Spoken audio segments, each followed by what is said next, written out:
इस फिल्म की कहानी एक डायना प्रिंस वंडर वुमेन की है, जो डीसी कॉमिक्स की सबसे लोकप्रिय सुपर हीरो में से एक है, जिसकी शुरुआत 1941 में हुई थी। ये किरदार ग्रीक पौराणिक कथाओं से प्रेरित है। फिल्म में डायना एक अमेज़न योद्धा है, जो सच्चाई, शांति और बलिदान का प्रतीक है। इस कहानी में एक इच्छा पूर्ति पत्थर भी दिखाया गया है, जो एक प्राचीन देवता द्वारा बनाया गया था, जो एक इच्छा पूरी करता है और बदले में उसकी एक कीमती चीज छीन लेता है। तो कहानी के एंड तक बने रहिएगा और हमारे चैनल में नए आए हैं तो हमें सब्सक्राइब जरूर करें। कहानी की शुरुआत होती है डायना के बचपन से। डायना का पूरा परिवार एक थिमिस्क्रा नामक जादुई द्वीप पर रहता है। डायना अन्य अमेज़न महिलाओं की तरह एक योद्धा बनना चाहती है और आज इस जादुई द्वीप में एक प्रतियोगिता हो रही है, जिसमें अमेज़न महिलाएं भाग ले रही है, जिसमें डायना को अपनी ताकत दिखाने का मौका मिलता है।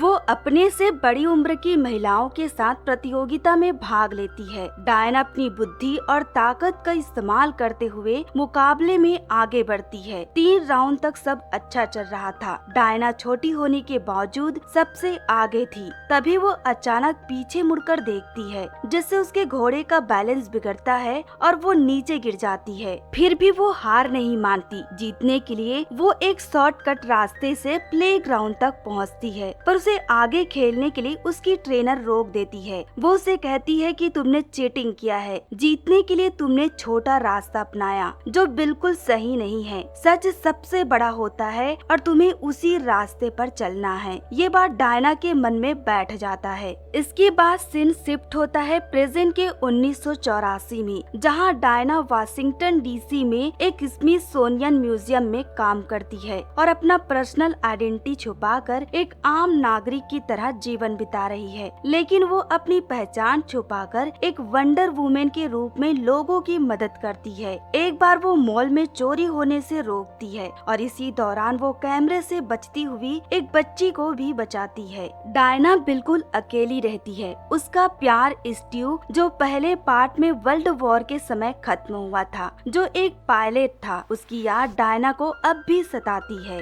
वही काम के दौरान डायना म्यूजियम में एक लड़की बारबरा से मिलती है, जो वही काम करती थी। वो एक जेमोलॉजिस्ट है। उसके पास और कई सारी डिग्रियां थी, पर उसके पास कॉन्फिडेंस नहीं था। लोग उससे बात करना पसंद नहीं करते थे और उसे हमेशा इग्नोर करते रहते थे, जिससे वो खुद को अकेला पाती थी। पर अब डायना उसे अब अपना दोस्त बना लेती है। वहीं काम के दौरान डायना और बारबरा को एक एंटीक पत्थर मिलता है, जिससे बारबरा जांच कर रही थी। उसमें लिखा हुआ था, इसे हाथ में लेकर अगर इच्छा मांगोगे तो वो पूरी होगी। उन दोनों को ये सब झूठ लगता है। तभी उनका एक कलीग ऐसे ही मजाक में उस पत्थर को पकड़कर कहता है कि मुझे कॉफी चाहिए, और उसे कॉफी मिल भी जाता है। वो फिर भी उसे सीरियस नहीं लेते और ऐसे ही डायना भी मन ही मन में उस पत्थर से स्टीव को मांगती है, पर उसे लगा था कि इससे कुछ नहीं होगा। उसी रात एक आदमी रास्ते में बारबरा को छेड़ने लगता है, जिससे डायना अचानक आकर उसे एक ही मुक्के में बहुत दूर फेंक देती है। ये देखकर बारबरा को लगने लगता है कि काश वो भी डायना जैसी होती, खूबसूरत, स्ट्रॉन्ग, और लोग उसके पीछे भागते। उसे ये तो नहीं पता था कि वो पत्थर काम करता है या नहीं, लेकिन वो पत्थर को पकड़कर यही विश मांगती है कि वो डायना जैसी हो जाए। अगली सुबह वो अपने आप में काफी बदलाव देखती है। वो पहले से सुंदर हो गई थी। लोग उसे इग्नोर करने के बजाय उससे बात कर रहे थे। वो बहुत स्ट्रॉन्ग भी हो गई थी।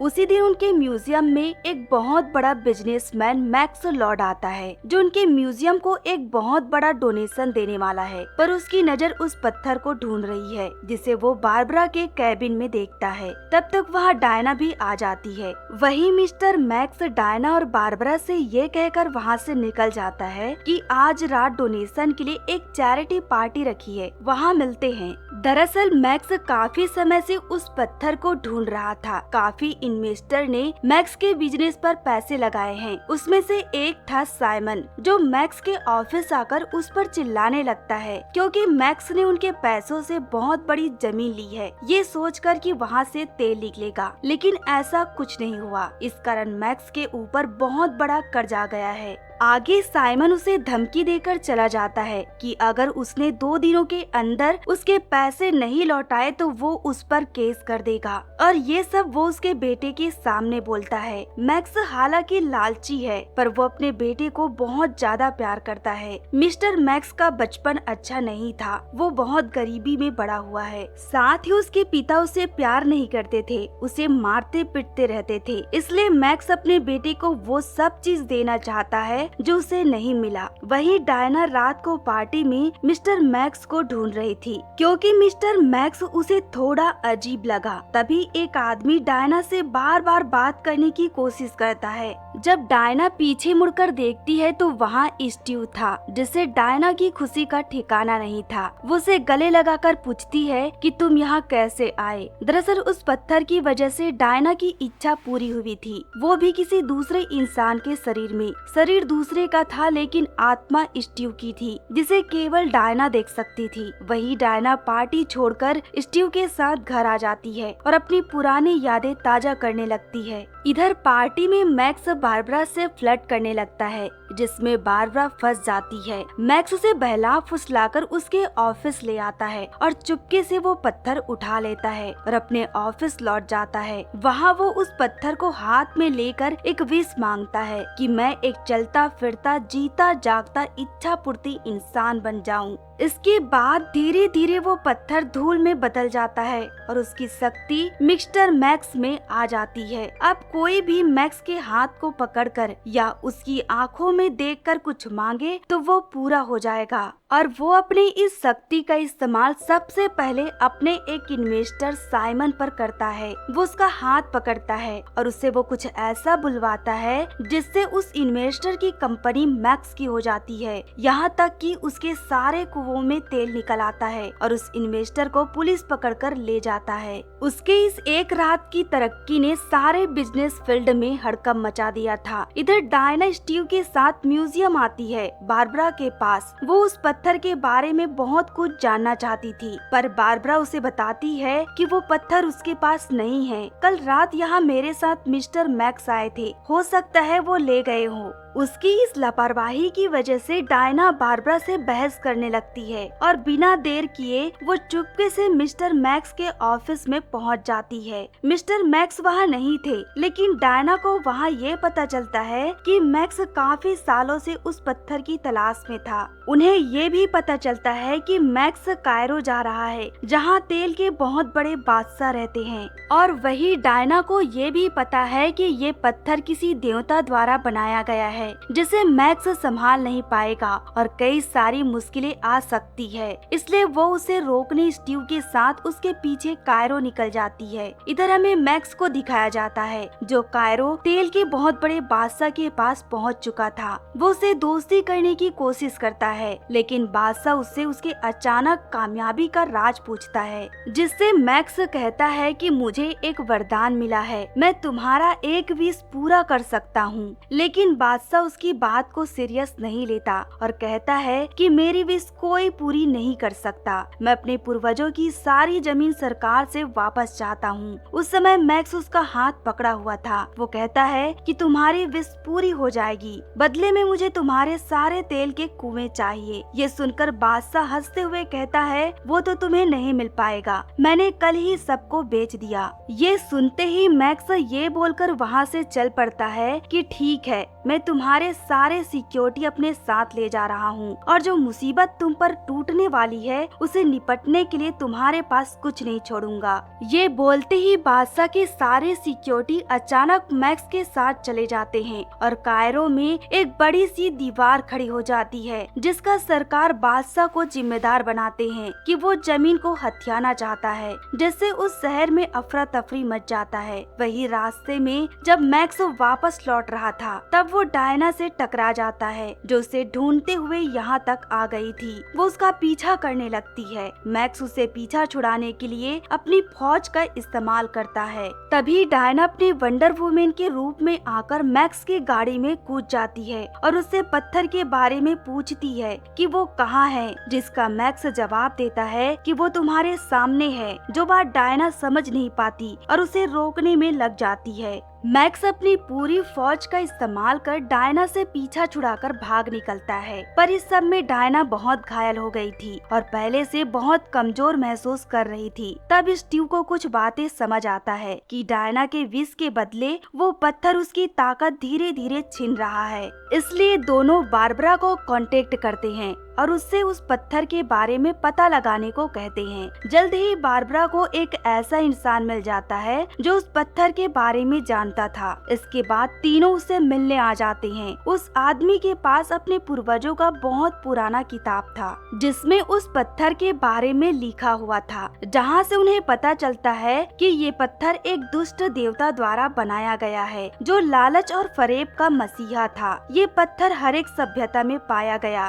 और इसी के कारण सारे सभ्यता नष्ट हुए और इससे बचने का भी तरीका था कि जो तुम उस पत्थर से मांगे हो उसे वापस कर दो। पर इसके लिए बहुत देर हो चुकी थी। मैक्स एक इच्छा पूर्ति इंसान बनकर लोगों के विष पूरा कर रहा था, जिससे शहर में भीड़ और दंगे फसाद शुरू हो गए थे। लोगों के विशेष पूरा करने के कारण मैक्स की सेहत बिगड़ने लगी थी। वो पत्थर उसके वरदान के बदले उससे उसकी सेहत ले रहा था। वहीं आधे से ज्यादा देशों के तेल का कुआं मैक्स का हो गया था, जिससे वॉर शुरू हो गया था। इसलिए प्रेसिडेंट मैक्स को व्हाइट हाउस बुलाता है। मिस्टर प्रेसिडेंट उससे कुछ बोल पाते कि मैक्स उसका हाथ पकड़ लेता है और उससे कहता है, आपको क्या चाहिए। प्रेसिडेंट परेशान थे क्योंकि वो सारे देशों से घिरे हुए थे। वो कहते हैं, मुझे अभी बहुत सारे परमाणु हथियार चाहिए, वो भी उनके बहुत करीब में, ताकि वो ये युद्ध रोक सके। मैक्स उसकी इस इच्छा को पूरी करता है और बदले में उसकी पोजीशन छीन लेता है। अब ये देश मैक्स के हाथों में है। वो टैक्स, कानून और कई सारी चीजों को पल भर में बंद करवा देता है, जिससे लोग चोरी, डकैती और मारपीट करना शुरू कर देते हैं। वहीं ऑफिस में वो एक ग्लोबल ब्रॉडकास्ट सैटेलाइट का मैप देखता है, जिसके जरिए वो अब सीधे जनता से बात कर उनकी इच्छा पूरी कर सकता है। बदले में वो उनकी ताकत और अच्छी सेहत लेगा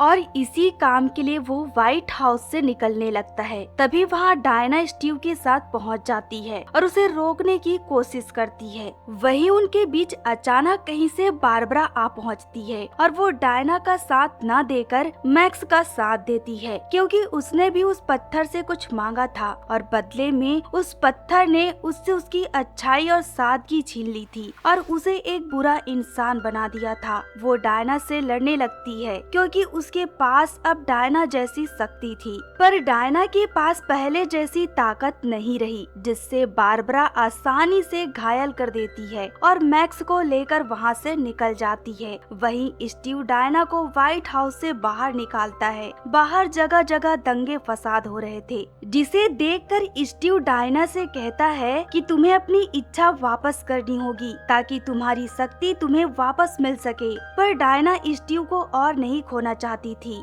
लेकिन स्टीव से समझाता है कि मैं तो बहुत पहले ही इस दुनिया से चला गया था। तुम्हें इस दुनिया में वापस शांति लाना होगा, नहीं तो ये सभ्यता भी समाप्त हो जाएगा। डायना अपने दिल पर पत्थर रखकर पाई हुई वरदान त्याग देती है, जिससे उसकी शक्ति उसे वापस मिल जाता है और वो मैक्स को रोकने निकल पड़ती है। इधर बारबरा मैक्स से और वरदान मांगती है कि वो सबसे अलग बने, एक खूंखार शिकारी की तरह, जिसका कोई भी मुकाबला ना कर सके, और ये वरदान उसे मिल भी जाता है। फिर दोनों ब्रॉडकास्टिंग आइलैंड पर पहुंच जाते हैं और सारे सिग्नल ऑन करवा के मैक्स लोगों से लाइव बातें कर उनकी इच्छा पूरी करने लगता है और बदले में उनकी ताकत और अच्छी सेहत छीनने लगता है। लोगों की लालच भरी मांग से पूरी दुनिया में अफरा तफरी मच गई थी। यहाँ डायना मैक्स को रोकने के लिए उस आइलैंड पर आती है। उसके पास उसकी माँ का कवच भी था। बाहर उसका सामना बारबरा के साथ होता है। वो उसका बदला हुआ रूप देखती है।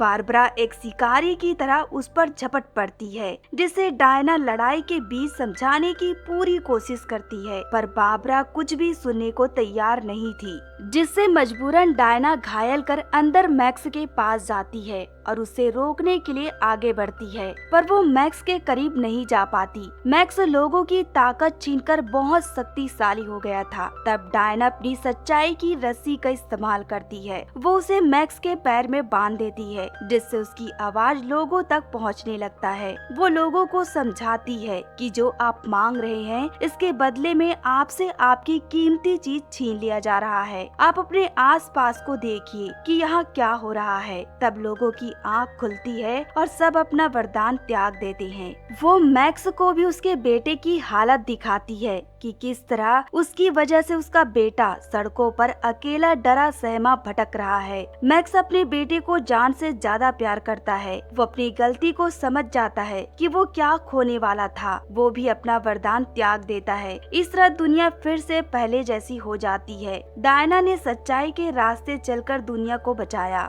वहीं डायना क्रिसमस के दौरान उस आदमी से टकरा जाती है जिसके शरीर में स्टीव की आत्मा जिंदा हुई थी। वो डायना से पहली बार मिल रहा था। डायना उसे देखकर मुस्कुरा देती है। वही कहानी के अंत में हमें एस्टेरिया को दिखाया जाता है, जो डायना की तरह दुनिया को बचा रही थी। एस्टेरिया वंडर वुमेन के रूप में सबसे पहले इस दुनिया में आई थी। जब इंसानों ने अमेज़न महिलाओं को बंदी बनाया, तब बाकी अमेज़न औरतें भाग निकली, लेकिन एस्टेरिया ने अकेले लड़ते हुए सबको बचाया। लास्ट में डायना ने जो गोल्डन आर्मर यूज किया था, वो एस्टेरिया की थी। डायना उसी को ढूंढते हुए इस दुनिया में आई थी। वो तो नहीं मिली, पर उसे उसका आर्मर मिल गया। इस तरह इस फिल्म की कहानी यहीं पर खत्म होती है। दोस्तों, फिल्म की कहानी आपको कैसी लगी कमेंट कर जरूर बताएं और हमारे सपोर्ट में चैनल द एक्सप्लेनर 23 को लाइक एंड सब्सक्राइब करें।